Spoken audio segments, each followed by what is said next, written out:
এই মরিয়ম আলাইহিস সালাম এ দাদু ভাইরা দিলের কান্ডা লাগা শোনো, পৃথিবীর মধ্যে কত কষ্ট করলেন। ছোট্ট ইতিহাস বলতে গেলে সময় লাগবে, অনেক লম্বা ইতিহাস বাবা শুনে নাও। এই মরিয়ম যখন সন্তান যখন হযরত ঈসা আলাইহিস সালাম যখন বড় হয়ে গেলেন, তবে এখানে একটা হাদিস আছে বুখারী শরীফের হাদিস, কানা লম্বা একটা ইতিহাস বলে গেছেন, যেখানে এই হযরত বাদান আলী রাদিয়াল্লাহু তাআলা আনহু থেকে বর্ণিত, নিজেই বলেছেন রাসূল হলো আমার নবীজি বর্ণনা করেছেন, আলী হলো রাবী, বলতেছিলেন আমার নবীজি বলতে, হয় আলী তোমার ভিতরে একটা জিনিস দেখতে পায়, সেটা হলো ওই ঈসা আলাইহিস সালামের বৈশিষ্ট্য তোমার মধ্যে দেখতে পায়। কারণ ওই তৎকালীন জামানায় কিছু মানুষ হযরত মুসলমান শুনে নাও, ঈসা আলাইহিস সালামকে কিছু মানুষ তারা যারা সন্তান বলতো, তারাও যেমন ক্ষতির মধ্যে পড়ে গেছে পৃথিবীর মধ্যে, আবার কেউ বলতো আল্লাহর সন্তান, তারাও ক্ষতির মধ্যে পড়ে গেছে। জোরে জোরে বলো আল্লাহু আকবার, জোরে জোরে চিল্লায় বলা যাবে না মারহাবা। এখন আমাদের জামানাও কিছু আলেম বাইর হয়েছে, তারা হযরত আলীকে উঠাইতে নবীকে বাদ দেওয়া শুরু করেছে।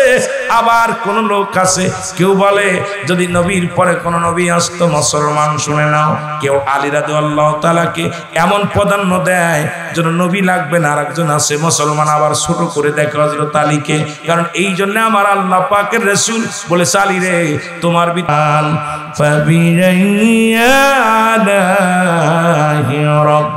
বিকুমা তাকযিবান, জোরে জোরে চিল্লায় বলা যাবে না মারহাবা। আল্লাহ বলেন হাবিব এই পৃথিবীর মধ্যে যত ফল আমি দান করেছি ভালো করে বুঝে নেবেন, যত ফল আমি দান করেছি ফলের উপরে কোনো খোসা নাই, ফলের উপরে কোনো কি নাই, ফলের উপরে কাবার লাগায় দিলাম। প্রতিটা ফলের উপরে আমি আল্লাহ খোসাযুক্ত ফল আর খোসা মুক্ত ফুল দান করলাম পৃথিবীর মধ্যে। এই ফল জান্নাত থেকে অমুসলমান জান্নাতের মতো অগণিত অসংখ্য ফল পাবেন, ফুল পাবেন। আমি যে কথাগুলো বলি একটু দিলের কান্ডা লাগানো শোনো। ঈসা ইবনে মরিয়ম, ঈসা নবী ডাকতে বলে মরিয়ম, ডাকতে বলে বাবা ঈসা তোর মায়ের প্রাণে ফল খাইতে ইচ্ছা করে, আমাকে একটু ফল এনে দে। ঈসা আলাইহিস সালাম ফলের সন্ধানে রওনা হয়ে গেলেন, ফল আনতে গেলেন। এদিকে আজরাইল আলাইহিস সালাম হযরত মা মরিয়ম আলাইহিস সালামের কাছে হাজির হয়ে গেলেন। আজরাইল ডাকতে বলে মরিয়ম রে, আসসালামু আলাইকুম মরিয়ম, তোমাকে যেতে হবে। আজরাইল আলাইহিস সালাম সালাম দিলেন, আজরাইল সালামের উত্তর দিলেন আলাইকুম আসসালাম, তুমি কে? বলে আমি মরিয়ম, আমি আজরাইল। বলে কেন আসছো? বলে আপনার রূহটা নেওয়ার জন্য, জানটা নেওয়ার জন্য আমি আসছি। এ আমার ভাইরা, আমার বন্ধুরা, আমার মরিয়ম আলাইহিস সালাম বলতেছিল সেদিন, আজরাইল একটু আগে আমার কলিজার টুকরা সন্তান ঈসা আলাইহিস সালাম কিছু ফল আনতে, আমার সন্তান কলিজার টুকরা ফল আনতে গেছে। আমার সন্তান যদি এসে দেখে মা জননী দুনিয়ার মধ্যে নাই, আমার বাবারা এটাকে আমার মা দুনিয়ার মধ্যে নাই, সন্তান পাগল হয়ে যাবে। আমাকে একটু সময় দাও, আমাকে একটু সময় দাও, যাতে করে আমার কলিজার টুকরা হযরত ঈসা আলাইহিস সালাম যখন আসবে তার সাথে দুইটা কথা বলে আমি যেতে পারি, একটু সুযোগ আমারে দাও। জোরে জোরে বলো আল্লাহু আকবার। আমার বন্ধুগণ গভীর মনোযোগ, পৃথিবীর মধ্যে এ মুসলমান শুনে নাও, পৃথিবীর মধ্যে সবচাইতে তিনজন নিকৃষ্ট পৃথিবীর মধ্যে পাপিষ্ট মহিলা ছিলেন। একটু কথা বলে আজকে সমাজ, যেহেতু আজকে অল পৃথিবী নারী শাসিত দেশ, অল পৃথিবী পুরুষ নির্যাতিত দেশ, সবচেয়ে কষ্টের বিষয় হলো আমরা এখন পুরুষ নির্যাতিত দেশে বাস করতেছি। অল পৃথিবীর মানুষগুলো পুরুষ নির্যাতিত দেশ, এখানে পুরুষের কোনো স্বাধীনতা নাই, পুরুষ মানুষ এখন যাযাবরী হয়ে গেছে। রাসূল বলে গেছেন, রাসূলের কথা যদি ঠিক না হবে তবে আজকে কেন নারী আজকে রাস্তাঘাটে, রাসূলের কথাই যদি ঠিক না হবে, নারী আজকে সব জায়গা নারী, যেখানে তাকাবেন সেখানেই নারী, যেখানে তাকাবেন সেখানেই নারী। কারণ বেগানা মহিলার চেহারা দেখা হারাম হারাম হারাম। এ মুসলমান শুনে নাও, রাসূল বলছে শেষ জামানায় কিয়ামতের আগে ওই পুরুষগুলো তাদের কি হারায় ফেলবে, জনশক্তি হারায় ফেলবে। নারীগুলো ওই পুরুষ জাতিকে দাবড় শুরু করবে, পুরুষ জাতি নির্যাতিত হয়ে যাবে। এখন দেখি অধিকাংশ নারীরা স্বামী থাকতো অন্য পুরুষের সঙ্গে পরক্রিয়া করে, জোরে বলেন ঠিক কিনা? এ মুসলমান শুনে নাও, দিলের কান্ডা লাগা শোনো। এখন কিছু কথা আমি আপনাদেরকে বলে যাই। পৃথিবীর মধ্যে নিকৃষ্ট মহিলা ছিলেন তিনজন নারী, পৃথিবীর ইতিহাস সাক্ষী দেয়। এই তিনজন নারী ছিল ভয়ঙ্কর খারাপ, ভয়ঙ্কর পাপী তিনজন নারী। তাদের মধ্যে একজন হলো, যিনি ছিলেন নবীজির বিবি, একজন নবী, তার নাম হলো হযরত লূত আলাইহিস সালাম। একজন লূত আলাইহিস সালামের বিবি, আরেকজন ছিল হযরত নূহ আলাইহিস সালামের বিবি। দুইজনই ছিল নবী, কিন্তু বিবিগণ দুর্দর্শ খারাপ। এদের মতো বেহায়ে, এদের মতো খারাপ, এদের মতো দুষ্ট, এদের মতো জিনাকারিনী মহিলা পৃথিবীর ইতিহাসে আর কোথাও লেখা হয় নাই। পৃথিবীর সবচেয়ে ঘৃণিত নারী একজন হলো হযরত লূত আলাইহিস সালামের বিবি, নাম হলো বাইলার। নাম কি জোরে বলো, নাম কি? বাইলার। শুনে নাও মুসলমান, শুনে নাও, এই বাইলার ছিল নারীতে নারীতে জিনাকারী।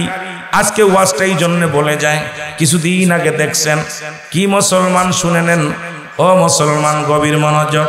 একটা গল্প আসছে বাংলাদেশে, পুরুষ থেকে নারী, শরীফ থেকে শরীফা, শরীফ থেকে শরীফা শুরু হয়ে গেছে। এটা ওই কিয়ামতের আলামত।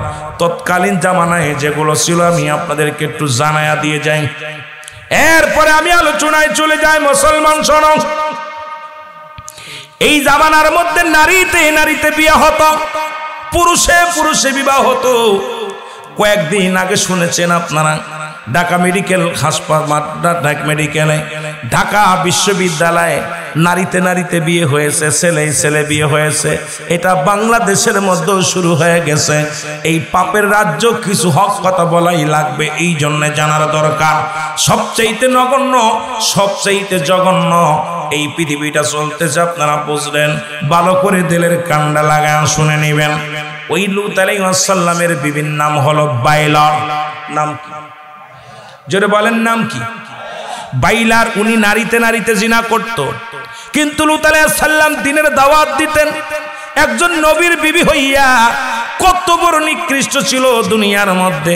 আমার বাবারা গভীর মনোযোগ, আস্তে আস্তে, ও মুসলমান গভীর মনোযোগ, আমার দাদু ভাইয়েরা শুনে নেন। এইবার এত বড় নিকৃষ্ট, আপনি মরিয়মের কাছে যাবেন, আস্তে আস্তে যে আগে ওই মহিলাগুলো দেখে আসি। এত বড় নিকৃষ্ট মহিলা, আমার বাজানেরা শুনে নেন, দিলের কান্ডা লাগা শোনেন। এই মহিলা পৃথিবীর মধ্যে পাপ কাজে লিপ্ত হয়ে যেত, পাপিষ্ট কাজে লিপ্ত হয়ে যেত। রাতের অন্ধকারে অন্য পুরুষদেরকে লেলিয়ে দিত। পুরুষে পুরুষে জিনা হতো, নারীতে নারীতে বিবাহ হতো, পুরুষে পুরুষে বিবাহ হতো। এ মুসলমান, তৎকালীন জামানায় লূত আলাইহিস সালাম ছিলেন একজন আল্লাহর পাগল, কিন্তু সে নবী হইয়া পর, একজন পয়গম্বর হওয়ার পর তার বিবিকে পথে আনতে পারে নাই। তার বিবি ছিল একজন জিনাকারিনী। সে কি করত? হঠাৎ করে এই সব পাপ দেখে আমার আল্লাহ সইতে পারে নাই, আমার আল্লাহ তাআলা সইতে পারে নাই। না পারিয়ারে মুসলমান কি করলেন? আমার আল্লাহ বড় কষ্ট পাইয়া তখন ফেরেশতাদের দুনিয়ার মধ্যে পাঠিয়ে দিলেন, ফেরেশতারা যাও, তোমরা দুজন পুরুষ, তোমরা চারজন পুরুষ, মহিলা পুরুষ, সুন্দরী পুরুষ সেজে চলে যাও। পুরুষ সেজে চলে আসলেন। এদিকে বাইলার খবর দিলেন, এলাকার মধ্যে খবর দিলেন, ও মুসলমান শুনে নাও, এর লূতের ঘরের মধ্যে সুন্দরী যুবক আছে, সুন্দর যুবক আছে, তোমরা জিনায় লিপ্ত হও। এলাকার যুবকগুলো লিপ্ত হয়ে গেলেন, জিনায় লিপ্ত হওয়ার জন্য পাগল হয়ে ছুটে আসলেন। আমার ভাইরা, আমার বন্ধুরা আমার, এদিকে সবাই এসে বলে, হে আল্লাহর নবী লূত, তুমি বড় বড় ওয়াজ করো, বড় বড় ভাষণ দাও, তোমার ঘরের মধ্যে সুন্দর যুবক আছে, তার সঙ্গে তোমরা সমাগম করো। আর আমাদেরকে তোমরা বলো এটা করা যাবে না। বলে এইটা আমার মেহমান, তোমরা এমন কথা বলো না। সবাই কয় আমরা কিচ্ছু বুঝি না, তাড়াতাড়ি আমাদের কাছে ধরে দাও, আমাদের কাছে বাইর করে দাও। ও মুসলমান শুনে নাও, তৎকালীন জামানার ইতিহাসটা একটু বলে যাই। এবার কি করলেন, লূত আলাইহিস সালাম বড় পেরেশানিত হয়ে গেলেন, টেনশনে আছে। জিবরিল আমিন বাদান আসে ডাকতে বলে, আল্লাহর নবী লূত, টেনশনের কোনো কারণ নাই। যারা আপনার ঘরের মেহমান এরা কোনো মানুষ নয়, এরা ফেরেশতা, আল্লাহর ফেরেশতা। এরা এই জমিনের মধ্যে নেমে আসে, কারণ আপনি আপনার কওমের লোকদেরকে নিয়ে আপনি চলে যান, এই পাপের রাজ্য থেকে আপনি বাইর হয়ে যান। আপনার বিবি হলো এই পাপের ইন্ধনদাতা, এই পাপের নষ্টের একমাত্র মূল হলো আপনার বিবি। আপনি যদি আপনার কথা চলে তাহলে আপনার বিবি বেঁচে যাবে, আর আপনার অনুসারী যদি না করে আপনার বিবিও বিপদে পড়ে যাবে। এ মুসলমান শুনে নাও, হযরতে লূত আলাইহিস সালাম কওমদেরকে বলেন, এ কওমবাসী তোমরা শোনো, চলো আমরা এখানে সাদাম শহর বাইরে এখানে শহর থেকে আমরা চলে যাই। চলে যাওয়ার জন্য যখন প্রস্তুতি নিলেন, লূতের বিবির সঙ্গে ছিলেন, ছেলে মেয়ে ছিল, কিন্তু এই জিনাকারী মহিলা একবার বারবার পিছন দিকে তাকাইতে চাইলেন, কারণ আল্লাহ পাক আগেই বলেছে লূত রে, কোনো মানুষ যেন পিছন দিকে না তাকায়, পিছনের দিকে তাকাইলে জাতিগুলো শেষ হয়ে যাবে, এই জাতিগুলো সব শেষ হয়ে যাবে। রে মুসলমান শুনে নাও, কারণ তাদেরকে আমি আল্লাহ গজব দেয়া শেষ করে দিব। তোমার কওমের লোকেরা যখন, তোমার কওমের লোকেরা যখন এই শহর থেকে অন্য শহরে চলে যাবে, কেউ যেন পিছন দিকে না তাকায়। তখন লূতের বিবি বাইলার পিছন দিকে তাকানোর সঙ্গে সঙ্গে দেখলো বিশাল ঝড় তুফান, বিশাল বাজান তুফান আসতেছে। লূতের বিবি বাইলার পিছন দিকে তাকানোর সঙ্গে সঙ্গে আল্লাহ লূত আলাইহিস সালামের বিবিকে পাথর বানায়া দিছে। জোরে জোরে চিল্লায়া বলা যাবে না আল্লাহু আকবার। উনিও কিন্তু মহিলা ছিল, কিয়ামত পর্যন্ত পাথর হয়ে থাকবে মুসলমান। আবার মা মরিয়ম আলাইহিস সালাম, ঈসা ইবনে মরিয়ম, মারহাবা বলেন। ইরে মরিয়ম আলাইহিস সালাম চিৎকার মেরে বলে, আজরাইল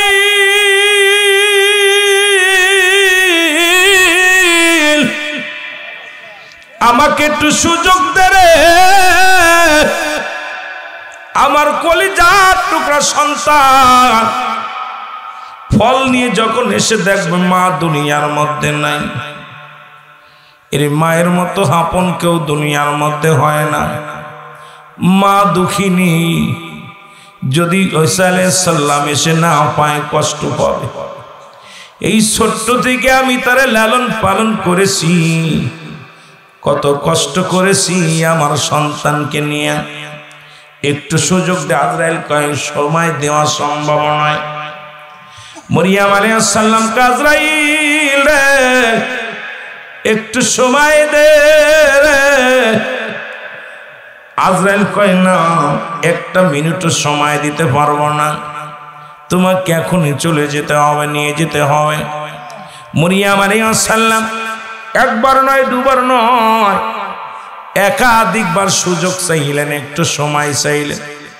আজরাইল কয়, মরিয়ম রে আমার আল্লাহর হুকুম আছে, একটা মিনিট দেরি নয়, একটা মিনিট আগেও না পারো না, কারণ আপনাকে নেওয়ার হুকুম হয়েছে। মা মরিয়ম ডাকতে বলে, আজরাইল যদি বারণ না শোনো তাহলে আর তোমার অনুনয় বিনয় করতে চাই না, তুমি আমারে নিয়ে যাও।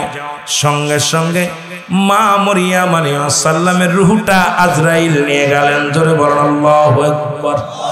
কুল্লু নাফসিন যায়িকাতুল মাউত, মৃত্যুর পেয়ালা পান করতে হবে, এর মধ্যে কোনো সন্দেহ নাই। নবী বলছে, লা ইয়ামুত, আল্লাহর মাহবুব বান্দা যারা হয় তারা মৃত্যুবরণ করে না। মা মরিয়ম আলাইহিস সালাম, ও মুসলমান, মরিয়ম আলাইহিস সালামের ইন্তেকাল হয়ে গেল। ঈসা নবী এসে ডাকে, রে মা ঘুমায় আছে। ঈসা আলাইহিস সালাম এসে দেখে জনম দুঃখিনী মা ঘুমায় আছে। চিন্তা করে মাকে ডিস্টার্ব করা যাবে না, মাকে ডাকা যাবে না, মায়ের ঘুম নষ্ট করা যাবে না। আমার দাদু ভাইয়েরা গভীর মনোযোগ, মা জননীকে কষ্ট দেওয়া যাবে না। আমার দাদু ভাইয়েরা একটু খেয়াল করবেন, দিলের কান্ডা লাগাইয়া। অনেকক্ষণ সময় হয়ে গেল, ঈসা নবী চিন্তা করে মা ঘরের মধ্যে প্রবেশ করলে মা তো কোনোদিন এমন ভাবে ঘুমায় নাই। আমি যখন পায়ের শব্দ হয় মা জননী জেগে ডাকতে বলে বাবা ঈসা আইসো। আজকে কেন মা কথা বলল না? আস্তে আস্তে করে ঈসা আলাইহিস সালাম মায়ের কাছে যায়, ডাকতে বলে মা মা। মার দুনিয়ার মধ্যে নাই নাই রে, এই দুনিয়ার বুকে মা জননী আর বেঁচে নাই। জনম দুঃখিনী মা চির বিদায়। ঈসা আলাইহিস সালাম ডাকতে বলে মালিক, আমি জনম দুঃখিনী মাকে হারাইলাম রে। আল্লাহ মাকে ছাড়া কেমনে আমি বাস, মাকে ছাড়া কেমনে সময় কাটাইব, কার কাছে মনের দুঃখ বলবো। আল্লাহ মাঝে আমার এতিম বানায়া চলে গেল। মায়ের লাশের পাশে দাঁড়াইয়া দাঁড়াইয়া ঈসা আলাইহিস সালাম কান্দে। হঠাৎ তুমি ডাকতে বলে আমার আল্লাহ, আমি তোমার পয়গম্বর। ও আমার আল্লাহ, আমার মা তো একজন পয়গম্বরের মা।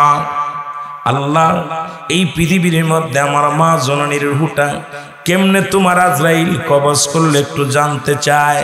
যেহেতু মা এমনি ঘুমায় আছে, এবার আমার আল্লাহ বলেন মিসারে সুযোগ দিয়ে দিলাম। ঈসা আলাইহিস সালামকে সুযোগ দিয়ে দিলেন যে এই পৃথিবীর মধ্যে তোমার মাকে ডাক দিলে মা উঠে যাবে। ঈসা আলাইহিস সালাম দৌড়ে যাইয়া মাকে ডাক দিয়ে বলে মা। মা লাফ দিয়ে উঠে দাঁড়াইলেন, ডাক দিয়ে বলে ঈসা রে তুমি আইসো। কয় মা গো আইসি। এই নাও এই যে ফল দেখে বলে বাবারে ফল আনছিল। কয় হা। মাগো এই দুনিয়ার ফল আর তোমার কপালে নাই। মাগো তুমি এই দুনিয়ার মধ্যে আর নাই, এই দুনিয়ার শরীয়তের ফল আর তোমারে খাওয়াইতে পারছি না রে। মাগো তুমি চিরবিদায়।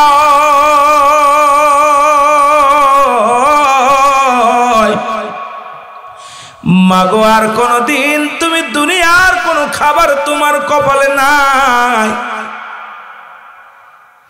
আগে বলো মা তোমার সঙ্গে আজরাইলের ব্যবহার কেমন, কেমন আজরাইল কি ব্যবহার করছে? ঈসা নবী ডাকতে বলে বাবা ঈসা রে। ঈসা নবীর মা ডাকতে বলে ঈসা রে শোন, এই পৃথিবীর মধ্যে তোরে দুনিয়ার মধ্যে আনতে যত কষ্ট হয়েছিল, এই দুনিয়ায় যেদিন তুই দুনিয়ার মধ্যে আগমন করিস এত কষ্ট আমি অনুভব করতে পারি নাই। তোর আজরাইল আলাইহিস সালাম আমার রূহটা নিছে, আমার সমস্ত দেহটা জর্জরিত হয়ে গেছে। আমার গায়ের মধ্যে বড় যন্ত্রণা, আমার গায়ের মধ্যে বড় ব্যথা। আমার মন বলে আমার গায়ের মধ্যে কাটা লাগা, কাঁচা লাগা, লবণ মরিচ লাগায়া দিছে গায়ের মধ্যে, সেই পরিমাণ যন্ত্রণা হয়। আমার আল্লাহ ডাকতে বলে আজরাইল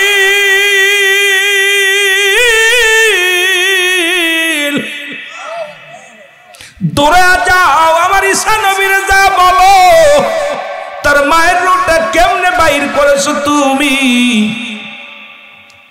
আজরাইল আলাইহিস সালাম ঈসা নবীর কাছে আগমন করলেন। ঈসা নবী ডাকতে বলে আজরাইল আগে বলো আমার মায়ের রূহটা কেমনে বাইর করলো। এর আজরাইল কয় হুজুর এই পৃথিবীর মধ্যে সবার রূহটা আমি কবজ করার জন্য দুনিয়ার মধ্যে আসি না, একমাত্র ঈমানদারদের রূহটা বাইর করার জন্য আসি, যাদের জন্য আল্লাহ প্রস্তুতি রাখছে 8টা জান্নাত। আল্লাহ বলেন ওয়াইদাতুলিল মুমিনিন, আল্লাহ কয় মুমিনদের জন্য, মুত্তাকিনদের জন্য প্রস্তুত করা আছে 8টা জান্নাত। এই জান্নাতি মানুষের রূহটা আমি বাইর করার জন্য জমিনের মধ্যে আসি। কোন জাহান্নামীদের রূহ বাইর করার জন্য আমি দুনিয়ার মধ্যে আসি না। আমি জমিনের মধ্যে থাকি, আমার পা আমার মাথা থাকে আসমানের মধ্যে। যদি কোনো পৃথিবীর সমস্ত পানিগুলো আমার মাথার মধ্যে ঢেলে দেওয়া হয়, একটু পানি জমিনের মধ্যে গড়াইয়া পড়ে না।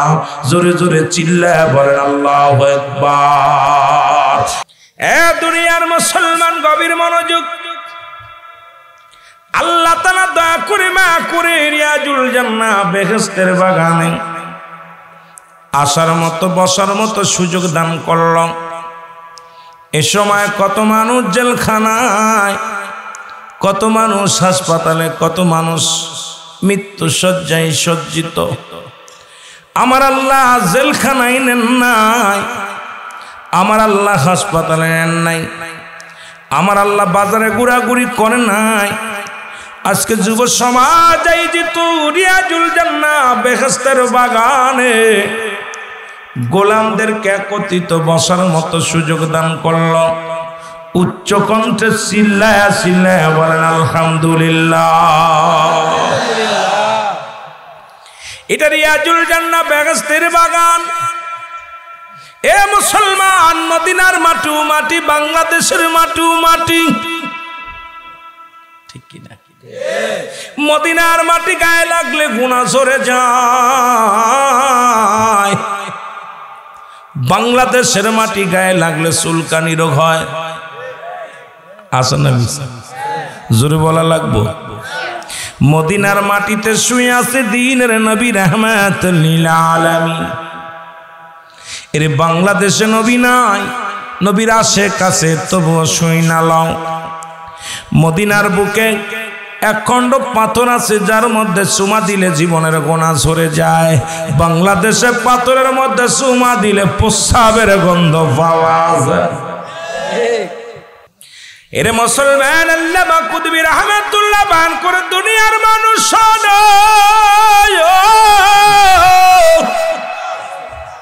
কোন ব্যক্তি যদি জান্নাতের বাগানে নিয়ত করে বাড়ি থেকে রওনা দেয়, প্রতিটা কদমে কদমে আমার আল্লাহ সগীরা গুনাহগুলো মাফ করে দেয়। আর একটু জোরে বলা যাবে না সুবহানাল্লাহ? ও বাজান, আপনারা তো সগীরা গুনাহ করেন নাই, পদে পদে করেছেন কবিরা গুনাহ। পদে পদে করেছেন কি গুনাহ? কবিরা গুনাহ। এরে নামাজ ছেড়ে দিয়া কবিরা গুনাহ। এখন যদি বলি বাজান কয়জন নামাজ পড়ছেন মাগরিব ঈশা, হাতে গোনা হয়তো 40 থেকে 30-50% উঠবে। এর নামাজ ছেড়ে দিয়া কবিরা গুনাহ, মিথ্যা বলা কবিরা গুনাহ, বেগানা মহিলার লগে দেখা দিয়া কবিরা গুনাহ, বেগানা পুরুষের সঙ্গে দেখা দিয়া কবিরা গুনাহ। গুনার গুনাহ, গুনার গুনাহ। এই গুনাহগুলো মাফের দরকার আছে কিনা? আল্লামা কুতুবী রাহমাতুল্লাহ বায়ান করে, বান্দা শোনো, যদি কোথাও রিয়াজুল জান্নাহ বেহেশতের বাগানের সংবাদ শুনতে পাও, ওই বাগানখানা আঁকড়ে ধরে কোনো বান্দা যখন খাস তওবা করে আল্লাহ বলে ডাক দেয়, সঙ্গে সঙ্গে কবরের ভয়ে, জাহান্নামের ভয়ে যে বান্দার চোখ দিয়া পানি ঝরে যায় গো।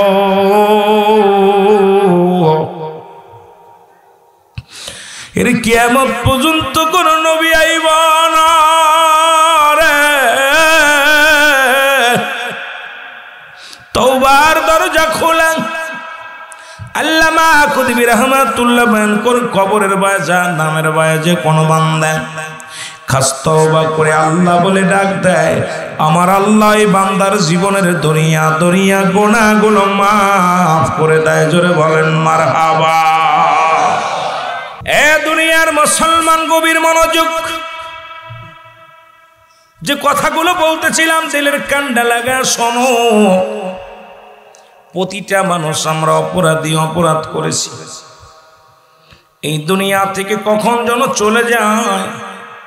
এই দুনিয়াটা থাকার জায়গা না, থাকবো না। এই পৃথিবীর মায়া ছেড়ে চলে যেতে হবে। কত রাজা, কত বাদশা দুনিয়ার মধ্যে আগমন করলো, কেউ দুনিয়ার মধ্যে নাই। আপনাকেও চলে যেতে হবে, থাকার জায়গা নয়। হয়তো দুদিন আগে, দুদিন পরে ও মুসলমান, ফিরাউন, নমরুদ, কারুন যারা খোদায় দাবি করলো, যাদের ভয় এলাকার মানুষগুলো থরথর করে কাঁপতো। আজকে তারা কবর জগতে ঘুমায় আছে। অনেকের কবর উপর দিয়ে কুত্তা শেলে পায়খানা করে, অনেকের কবর উপর দিয়ে গরু ছাগলে ঘাস খায়। কবর থেকে খেদানোর মতো ক্ষমতা আল্লাহ তাদের দেয় নাই। জোরে বলেন ঠিক কিনা? এর শক্তিটা যদি বড় হতো, ওর শক্তিটা যদি বড় হতো, মানুষের চাইতে গরু ছাগলের গায়ে শক্তি কম নাই। কথা বলেন, গরু ছাগলের গায়ে শক্তি কম নাই। এই মানব জাতির কল্যাণের জন্য যত মাখলুকাত আমার আল্লাহ বানাইলো, একমাত্র মানব জাতিকে বানাইলো আমার মাওলার গোলামি করার জন্য।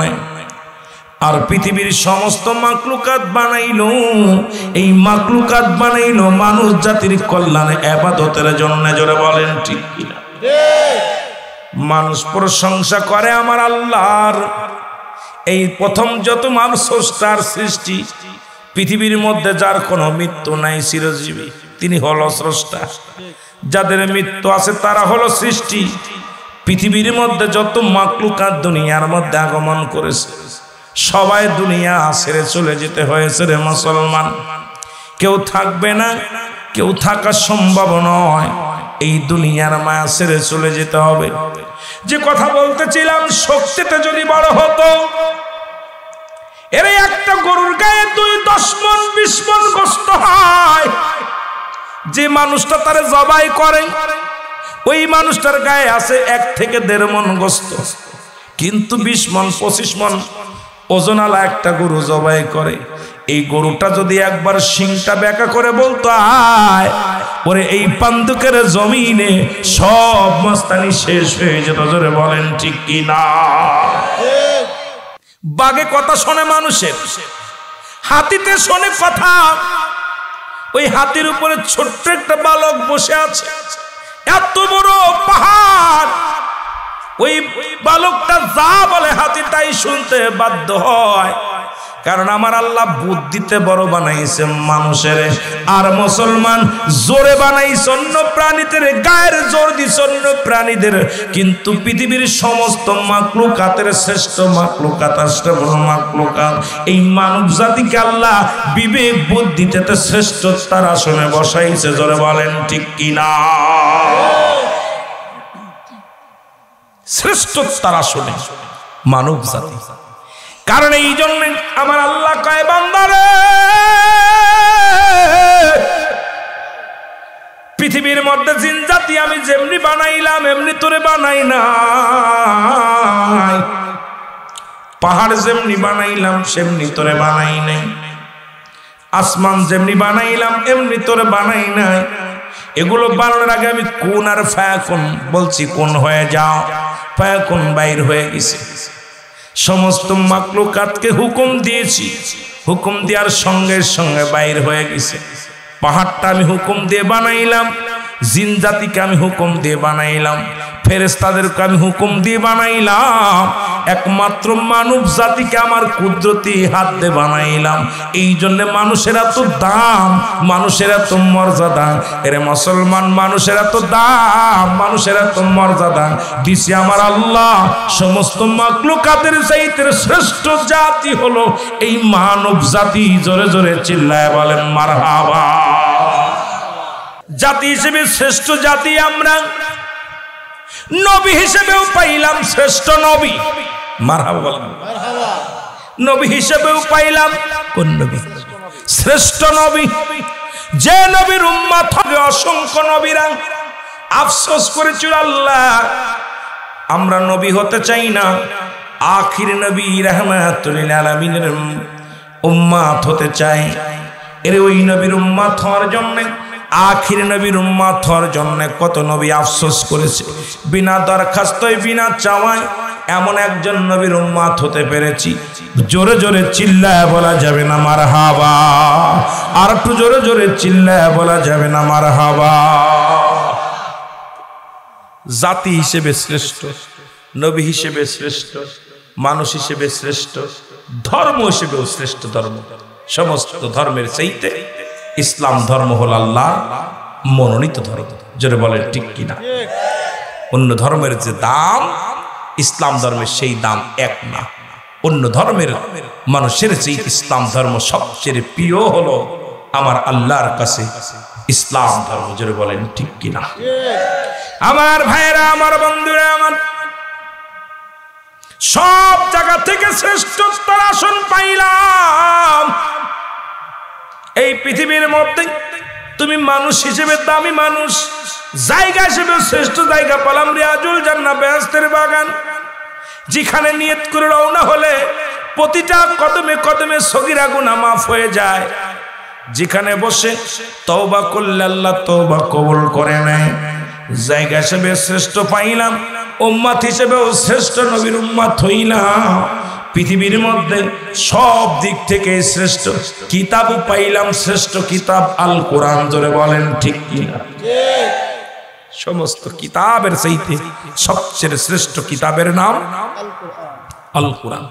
কিন্তু সেই কোরআনকে ভুল ধরার জন্য অসংখ্য উলামা ইকরাম তারা উঠে পড়ে লাগছে, বলছে কোরআনের ভিতরে ভুল আছে, কোরআনের ভিতরে ভুল আছে। আল্লাহ বলেন যালিকাল কিতাবু লা রাইবা ফীহি। আমার আল্লাহ বলে এই কিতাবের মধ্যে কোনো সন্দেহ নাই, কোনো ভুল নাই। আসেনি? কথা বলেন, ভুল আছে। কিন্তু এখন অনেক মানুষ বলতেছে কোরআনের মধ্যে অনেক ভুল আছে, কোরআনের অধিকাংশ আয়াত জাল, কোরআনের অধিকাংশ আয়াত বানোয়াট। আবার কিছু মানুষ বলে কোরআনের রাসূল আকরাম সাল্লাল্লাহু আলাইহি ওয়াসাল্লাম ইন্তেকালের পরে অনেকগুলো সূরা আছে, তার মধ্যে একটা সূরার নাম হলো সূরা ইখলাস। আল্লাহ বলেন আল্লাহু আল্লাহু আহাদ আল্লাহুস সামাদ লাম ইয়ালিদ ওয়া লাম ইউলাদ ওয়া লাম ইয়াকুল লাহু কুফুয়ান আহাদ। জোরে জোরে চিল্লায় বলা যাবে না মারহাবা। যারা দেবতা পূজি করে, যারা চন্ড পূজা করে, তাদের ধারণা মুসলমান তো এক আল্লাহর পূজা করে। এদেরকে এই সূরাটা যদি জাল বানায় দেওয়া যায়, যদি এই সূরাটা ওদের কাছে ডুপ্লিকেট করে দেওয়া যায়, তাহলে এই সূরা ছেড়ে দিবে। কারণ অনেক মানুষ, সাধারণ মানুষ সূরা ফাতিহা, সূরা ইখলাস, সূরা নাস, ছোট্ট ছোট্ট সূরাগুলো মুখস্থ করেছে, সূরা কাউসার, এই ছোট্ট ছোট্ট সূরাগুলো অনেক ইমাম সাহেব যখন পড়ে মসজিদে যাইতে যাইতে হুজুরের পিছে নামাজ পড়তে পড়তে ছোট্ট সূরাগুলো আয়াতে আনছে। এখন যখন মানুষ মনে করবে এটা জাল সূরা, দেখা যাবে সব ওদিক থেকে ফিরে আসবে যে নামাজ পড়ে হবে কি, সবই তো জাল। আল্লাহ বলেন হাবিব বলে দেন আমি আল্লাহ এক। কি আল্লাহ বলে হাবিব ওদেরকে জানায়া দেন আমি আল্লাহ এক। এই পৃথিবীর মধ্যে ওদেরকে ভালো করে জানায়া দাও। আমার আল্লাহ বলে হাবিব রে আমি আল্লাহ এক, কারো জন্ম দিই নাই, কারো থেকে জন্ম নিই নাই। আসমান জমিনের মধ্যে আমার সমতুল্য সমকক্ষ কেউ নাই। সুতরাং আমার আল্লাহ কাউকে জন্ম দেয় নাই, কারো থেকে জন্ম নেই নাই। সুতরাং মুসলমান ইহা দ্বারা প্রমাণ হয় আল্লাহর কোনো বংশ নাই, আল্লাহর কোনো ছেলে নাই, আল্লাহর কোনো মেয়ে নাই। আল্লাহ চিরস্থায়ী, আছে, থাকবে, আসিল, আছে, থাকবে, ছিল, সারা জিন্দেগি থাকবে। কারণ স্রষ্টা থাকবে, সৃষ্টি শেষ হয়ে যাবে, সব কিছুই শেষ করে দিবে আমার আল্লাহ। আল্লাহ বলেন কুল্লামান আলাইহা ফান, সব কিছু শেষ করে দিবে আমার আল্লাহ। এই জমিনটাও শেষ করে দিবে আমার আল্লাহ, এই আসমানটাও শেষ করে দিবে আমার আল্লাহ, এই জমিনের মধ্যে যা কিছু আছে সব কিছু শেষ করে দিবে আমার আল্লাহ। এই জমিনের পানিগুলো পোড়ায়া দিবে আমার আল্লাহ, জমিনের মাটিগুলো পোড়ায়া দিবে আমার আল্লাহ। আল্লাহ কয় বান্দারে যেদিন কিচ্ছু বলতে কিচ্ছু থাকবে না রে, সেদিন থাকবো শুধু আমি আল্লাহ। কে থাকবে? জোরে বলেন কে থাকবে? আমি আল্লাহ, আর আমি থাকবো আমার রাসূলুল্লাহ। মহব্বত ভালোবাসা নিয়ে জোরে বলেন মারহাবা। আর একটু জোরে বলা যাবেন আল্লাহু আকবার। সুতরাং এত বাড়াবাড়ি কিসের, এত মস্তানি কিসের, এত তাকাব্বারি কিসের, সব ছেড়ে চলে যেতে হবে, থাকার জায়গা না হয়। এই জন্য কোরআনের কথা বলতেছিলাম। আল্লাহ বলেন কোরআনকে স্বীকার করবে না কারা, তাদের কথা আমার আল্লাহ জানিয়ে দেয়, হুদাল্লিল মুত্তাকিন, একমাত্র হেদায়েতপ্রাপ্ত বান্দা যারা হবে। ঠিক কি না? কোনদিন কোরআনের ভুল ধরবে না, কোরআনের ব্যাখ্যা ভুল বলবে না। এ মুসলমান শুনে নাও, আজকে যুগে যুগে অনেক মানুষ, অনেক উলামা যারা আসলো, দেখি বর্তমান জামানায় কিছু আলেম বাইরে হয়েছে, তারা তাদের একই ধারণা, তারা কোরআনকে ভুল ধরাতে চায়, রাসূলুল্লাহর ভুল ধরাতে চায়, সাহাবীদেরকে সাহাবীরা ভুল করেছে মূর্খ বুঝাইতে চায়, রাসূলের দুরূদ বাদান বেদাত এটা বুঝাইতে চায়। মুসলমান শুনে নাও, ডিজিটাল করতে করতে আমার সমাজ নষ্ট হয়ে যায়, এদিকে কোনো মানুষের খেয়াল নাই, শুধু মানুষদেরকে গুমরাহি কেমনে করা যায় এই চিন্তা ধারণা তাদের মাথার মধ্যে। জোরে বলেন ঠিক কি না? রে আজ না হয় কাল তুমি যাইবা কবরে, মরার পরে দেখবে চেয়ে গো তোমার ছবি রইল,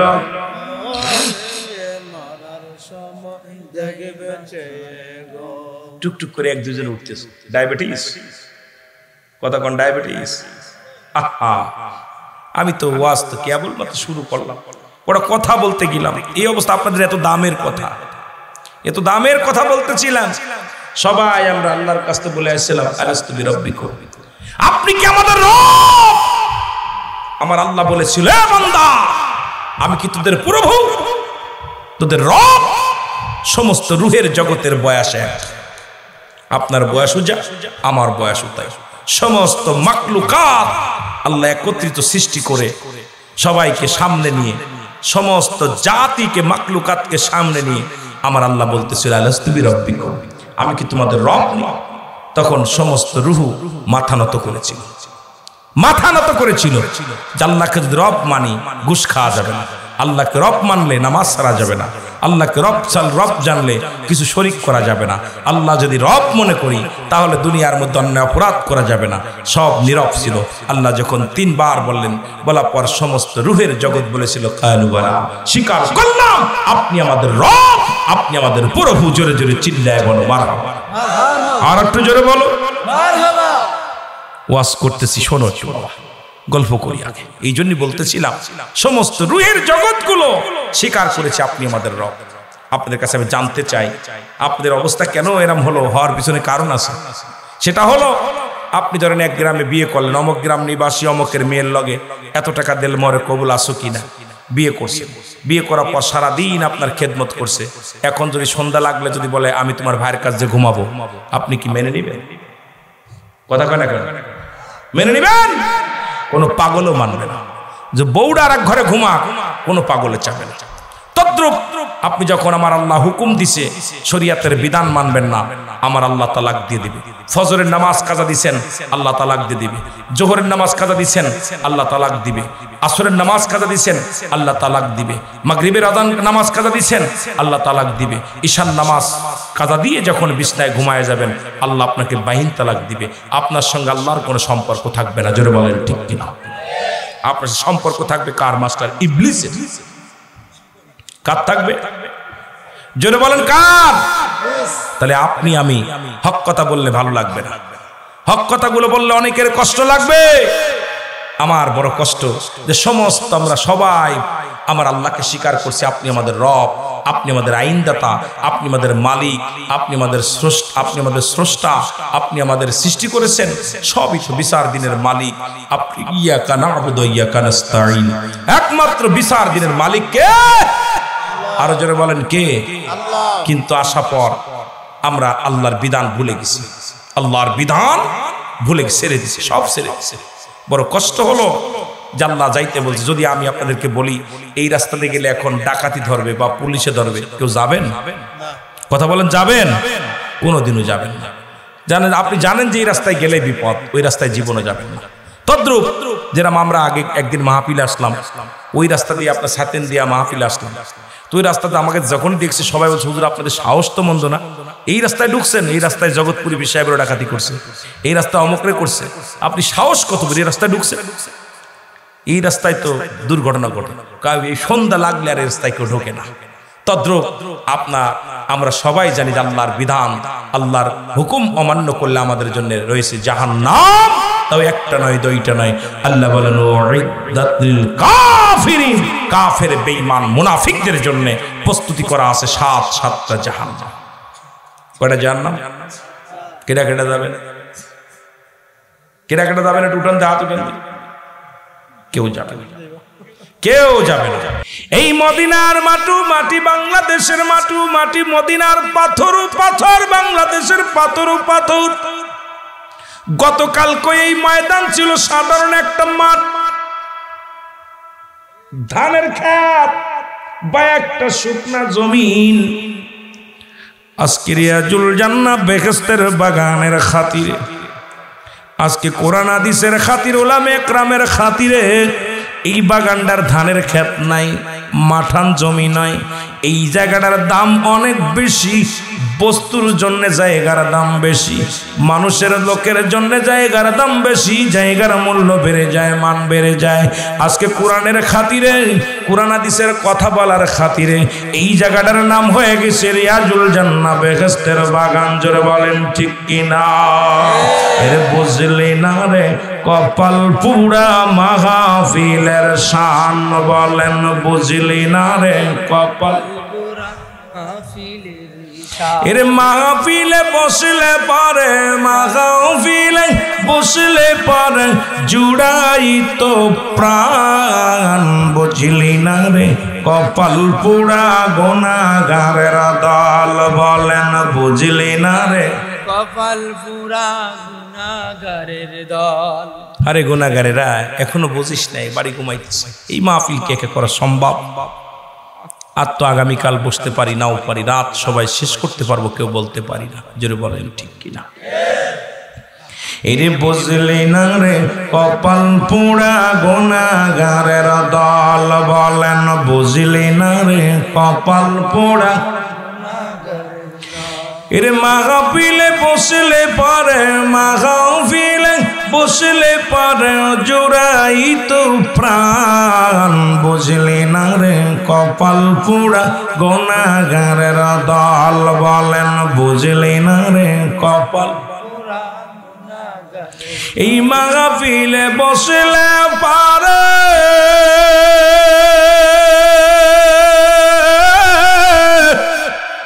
আমার মাওলার দিদার হতে পারে, আরে এক পলকে নিতে পারে সোনার মদিনায়, বলো এক পলকে নিতে পারে সোনার মদিনা। বুঝলি না রে কপাল পোড়া গুনাহগারের দল, বলেন বুঝলি না রে কপাল পোড়া গুনাহগারের দল। আরে গুনাহ এত পরিমাণ করছে, গুনার বোঝা মাথায় নিয়ে এখন কোনটা ভালো মন্দ এটা বোঝার মতো শক্তি নেই। এই পাগলগুলো কি করতে হবে? জান্নাতের বাগান চিন্তা করছেন?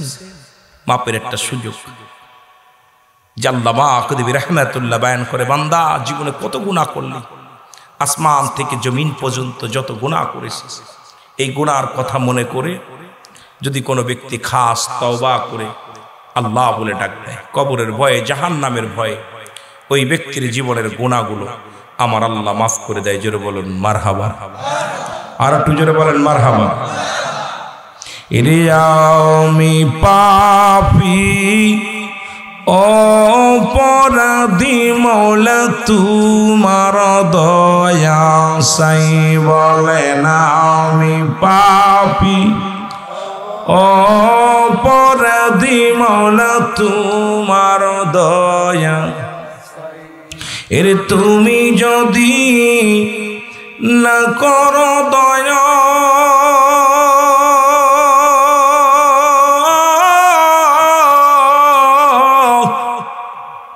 তোমার বান্দা বান্দির হবে কি উপায়? আমি পাপী অপরাধী মৌলা তোমার দয়া চাই বলেন আমি পাপী অপরাধী মৌলা তোমার দয়া একটু মহব্বতে বলেন আমি পাপী অপরাধী মৌলা তোমার দয়া ওই আমরা কামেল পীরের হাতে বায়াত আসি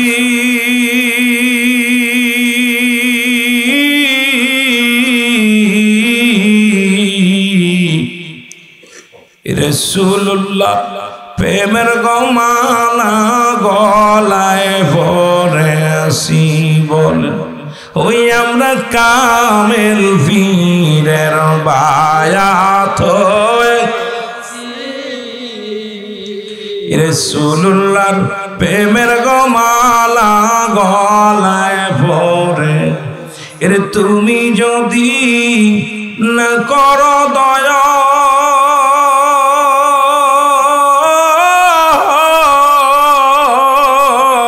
মওলা তুমি যদি না করো দয়া আমার হবে কোন গতি আমি পাপী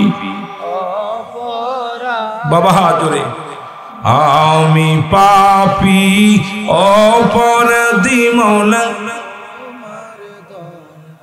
আরো জোরে বলেন আমি পাপী অপরাধী মৌলা দয়া চাইতে জোরে বলেন মারহাবা আর একটু জোরে বলেন আল্লাহু আকবার এ দুনিয়ার মুসলমান গভীর মনোযোগ একটু মহব্বতে দুরূদ শরীফ পড়ুন আল্লাহুম্মা চাটা কিলা দিছে এই চা দিও না এই চা কোন দিছে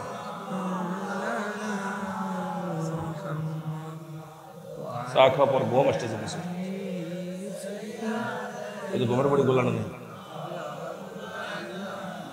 চার ভিতরে ঘুমের বাড়ি দেয়া নাকি চা খাওয়ার পর চোখ ভাঙে চলে আসছে একটু মহব্বতে দুরূদ শরীফ পড়ুন আল্লাহুম্মা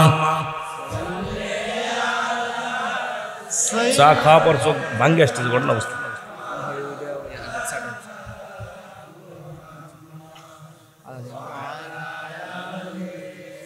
তোরে বলছি পানি করাবার দিতে এগুলো দিতে পারো